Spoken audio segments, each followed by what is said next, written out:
उत्सव कथाएं चैनल में आपका खूब खूब स्वागत है। आज की प्रस्तुति कली हनुवाणी अध्याय 12 निरंतरता भाग 8। अपना सपना भिखारी बने हनुमान जी को सुलोचना सुना रही थी। सुलोचना सपने में अपने आप को शर्मिला समझ रही थी। मैं शर्मिला हूँ, मेरा अर्थ है कि मैं शर्मिला थी सपने में। हाँ, सपने में मेरा नाम शर्मिला था, सुलोचना बोली। परंतु वह अनजान व्यक्ति आपको कह रहा था कि आप शर्मिला नहीं सुलोचना हो ना। हाँ संत जी, वह अनजान मुझसे कह रहा था मैं सुलोचना हूँ। मैं उसका खंडन कर रही थी। मैं ये सिद्ध करने का प्रयास कर रही थी कि मैं शर्मिला हूँ। सुलोचना की सांस तेज होती जा रही थी और स्वर ऊंचा। क्यों? आप स्वयं को शर्मिला सिद्ध करने का प्रयास क्यों कर रही थी? आप तो सुलोचना हो ना। मैंने उसकी आंखों में अपनी दृष्टि का प्रकाश डालते हुए कहा। मैं उस किरदार के पीछे जुड़ी दीर्घा की आत्मा से संपर्क साधने का प्रयास कर रहा था। हाँ, यहाँ पर मैं सुलोचना हूँ, किंतु सपने में मैं शर्मिला थी। मैं उस अनजान व्यक्ति पर चिल्लाई। मैंने उससे कहा कि मैं शर्मिला हूँ, सुलोचना नहीं। परंतु क्यों दीर्घा, आपने ऐसा क्यों कहा? वह चिल्लाई। मैं सुलोचना हूँ, दीर्घा नहीं। चिल्लाने से वास्तविकता बदल नहीं जाएगी दीर्घा। मैंने शांत स्वर में कहा। आत्ममंथन करो, आप कौन हो? उसने हताश स्वर में कहा, मुझे नहीं पता। सपने में मेरा नाम शर्मिला था। मैं पूर्ण विश्वास के साथ स्वयं को शर्मिला समझ रही थी, और यहाँ पर आप पूर्ण विश्वास के साथ स्वयं को सुलोचना समझ रही हो। वास्तविकता क्या है? आप कौन हो सुलोचना, शर्मिला या दीर्घा? आपका वास्तविक नाम और पहचान क्या है? मैं सुलोचना हूँ संत जी। मेरी माँ से पूछ लीजिए, मेरी सहेलियों से पूछ लीजिए, पड़ोस में लगे पेड़ों से पूछ लीजिए। उसने धैर्यपूर्वक कहा। इस ब्रह्मांड का हर कण इस बात का साक्षी है कि मैं सुलोचना हूँ। मैंने कक्ष में मौन छाने दिया और सुलोचना की आंखों के माध्यम से दीर्घा तक पहुँचने का प्रयास करता रहा। कुछ पलों के पश्चात उसने मंद स्वर में कहा, क्या यह भी एक सपना है संत जी? मैं आपको यह सिद्ध करने का प्रयास क्यों कर रही हूँ कि मैं सुलोचना हूँ? यदि आप कहते मैं दीर्घा हूँ तो हो सकता है मैं दीर्घा ही हूँ। क्या कोई और लोक है जहाँ मेरा नाम दीर्घा है? मैंने उससे कहा, यह मात्र नाम की बात नहीं है। क्या आपको स्मरण है कि सपने में आपका चेहरा कैसा था? क्या आपको स्मरण है कि आपके साथ ऊँट गाड़ी में बैठा व्यक्ति आपके पिता जैसा दिखता था या नहीं?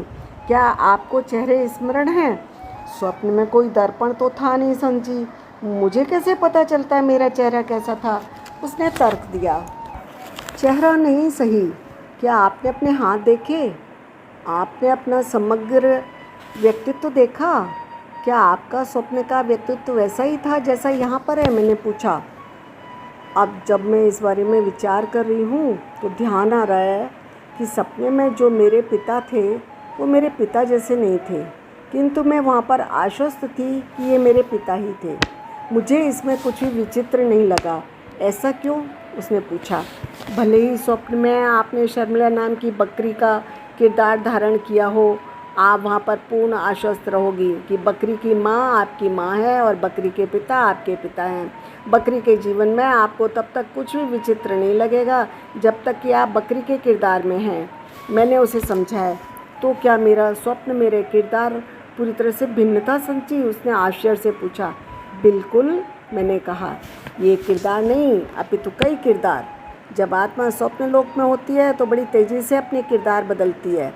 एक दृश्य में आप अपने पिता के साथ थीं, अगले दृश्य में किसी अनजान के साथ। इस तरह आप एक दृश्य से दूसरे दृश्य, एक किरदार से दूसरे किरदार में प्रवेश कर रही थीं।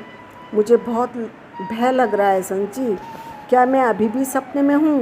क्या कोई और लोक है जहाँ मेरा नाम दीर्घा है, सुलोचना नहीं? मैं कौन हूँ? मेरी वास्तविक पहचान क्या है? उसने पूछा। वह भय से कँपकँपाने लगी थी। आप शीघ्र ये जान जाओगी, मैंने उसको आश्वस्त किया। मुझे बताओ कि सपने में आगे क्या हुआ? उसने कहा। मैंने ऊँट गाड़ी चलाना शुरू कर दिया।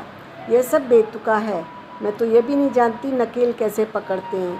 सपने में बहुत अच्छे से ऊँट गाड़ी चला रही थी। मेरे पिता अब वहाँ नहीं थे, वह अनजान भी चला गया था।